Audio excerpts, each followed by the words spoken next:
नमस्कार बच्चों। जैसा कि आपको पता है कि मध्य प्रदेश शासन के द्वारा 31 जनवरी तक आपके स्कूल बंद कर दिए गए हैं। कक्षा 10वीं एवं 12वीं की जो प्री बोर्ड परीक्षाएं होनी थी, ये पहले ही आपको बता दिया गया था कि ये आपको घर से ही देनी है। और आज इसी संदर्भ में लोक शिक्षण संचालनालय मध्य प्रदेश के द्वारा एक पत्र जारी किया गया है, जिसमें आपकी प्री बोर्ड परीक्षाओं की समय सारणी जारी कर दी गई है। तो ये पत्र आपके सामने है, आज ही ये जारी हुआ है।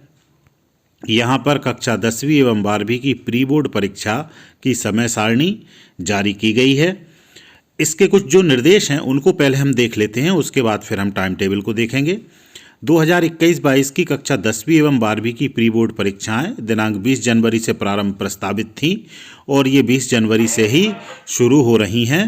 प्री बोर्ड परीक्षाएं टेक होम के रूप में संचालित करने के निर्देश दिए गए हैं। टेक होम मतलब आपको पेपर और कॉपी स्कूल के द्वारा दे दिए जाएंगे और आपको घर से उनको लिखकर लाना है।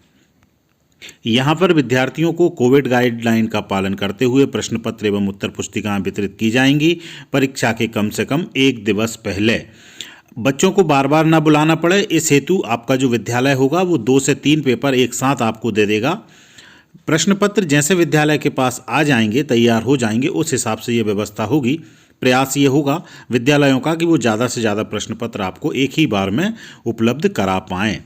कक्षा 10वीं के लिए शेष समस्त उत्तर पुस्तिकाएं विद्यार्थियों द्वारा 28 जनवरी को और 12वीं के लिए 1 फरवरी तक निर्धारित तिथि जो होगी उसमें आपको जमा करनी होगी। यदि कहीं कोई गलती होती है, कोई कमी रहती है, तो आपके जो शिक्षक हैं वो 5 फरवरी तक आपको सूचित कर देंगे उनके सुधार के लिए। कक्षावार संकायवार प्रश्न पत्र एवं उत्तर पुस्तिकाएं प्रदान करने हेतु विद्यार्थियों को अलग अलग समय पर विद्यालय में बुलाया जाएगा। मतलब ऐसा नहीं है कि आप इकट्ठी भीड़ लगाकर आ जाएं। किसी भी विपरीत परिस्थिति में विद्यार्थियों के अतिरिक्त उनके पालकों को भी प्रश्न पत्र एवं उत्तर पुस्तिकाएं प्रदान की जा सकती हैं। मान लीजिए आप बीमार हैं या कहीं बाहर हैं, आप विद्यालय नहीं पहुंच पा रहे हैं, तो आपके जो पेरेंट्स होंगे वो भी जाकर आपके पेपर और कॉपी स्कूल से ला सकते हैं। जो छात्रावास में रहने वाले विद्यार्थी हैं तो उनके निकट जो विद्यालय होगा वहां से वो प्राप्त कर पाएंगे। अब हम देख लेते हैं टाइम टेबल। तो सबसे पहले हम देखते हैं कक्षा 10वीं के लिए प्री बोर्ड का जो टाइम टेबल। जनवरी को अंग्रेजी का, फिर 21 जनवरी शुक्रवार विज्ञान, 22 जनवरी को हिंदी का, 24 जनवरी को गणित का, 25 जनवरी को संस्कृत उर्दू, 26 जनवरी को सामाजिक विज्ञान, 27 जनवरी को जो वोकेशनल कोर्स हैं उनका होगा। इसी प्रकार हम कक्षा 12 के लिए देखते हैं। समय दोपहर 12 से 3 बजे तक है। तो मैं ये कहूँगा कि इस टाइम को फॉलो करें। जो टाइम दिया है इसी टाइम टेबल के अनुसार आप घर पर इसी टाइम में 12 बजे से आप प्रश्न पत्र हल करने बैठें और 3 बजे तक प्रयास करें कि वो पूरा हो, क्योंकि आपको इस टाइमिंग का भी प्रयास करना है। तो 20 जनवरी को हिंदी होगा, 21 जनवरी को अंग्रेजी, 22 को संस्कृत होगा, 24 को गणित, 25 को आर्ट वालों का राजनीति होगा और जो 26 जनवरी होगी उस दिन बुधवार का दिन है, मनोविज्ञान, कृषि, होम साइंस और बायोलॉजी वालों का बायोलॉजी होगा और आर्ट्स वालों का अर्थशास्त्र का पेपर यहाँ पर होगा।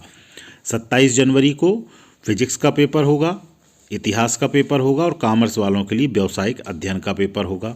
28 जनवरी को समाजशास्त्र और इन्फॉर्मेटिक प्रैक्टिस का प्रश्न पत्र होना है। 29 जनवरी को केमिस्ट्री होना है, कॉमर्स वालों के लिए बुक कीपिंग अकाउंटेंसी होना है, आर्ट वालों का भूगोल होना है। 31 जनवरी को बायोटेक्नोलॉजी और जो वोकेशनल कोर्सेज हैं उनसे संबंधित जो प्रश्न पत्र होते हैं, जैसे मान लीजिए आपने फिजिकल एजुकेशन लिया हुआ है या हेल्थ केयर लिया हुआ है, तो उनके प्रश्न पत्र 31 तारीख को होंगे। तो बच्चों ये प्री बोर्ड का टाइम टेबल है और ये दिया हुआ है कौन कौन से पेपर उपलब्ध कराए जाएंगे। तो ये तो आपके उद्देश्य के नहीं हैं, ये तो सब संस्था लेवल के कार्य हैं, वो यहाँ से आपको उपलब्ध करा देंगे। फिलहाल आपसे मेरा ये कहना होगा कि आपके जो परीक्षाएं हैं, वार्षिक परीक्षाएं हैं, वो डिले हो सकती हैं, हो सकता है उनका टाइम आगे बढ़ाया जाएगा, लेकिन अभी उनके निरस्त होने की कोई भी संभावना नहीं है। तो आप पढ़ाई करते रहें और जो प्रश्न पत्र प्री बोर्ड के आपको मिल रहे हैं उनको अच्छे से सॉल्व करें, अच्छे से परीक्षा की तैयारी को करते रहें, क्योंकि आगे जब मान लीजिए मार्च में या अप्रैल में जब भी परीक्षाएं होती हैं तो आपको परीक्षा देने में आसानी होगी। बहुत बहुत धन्यवाद सभी को।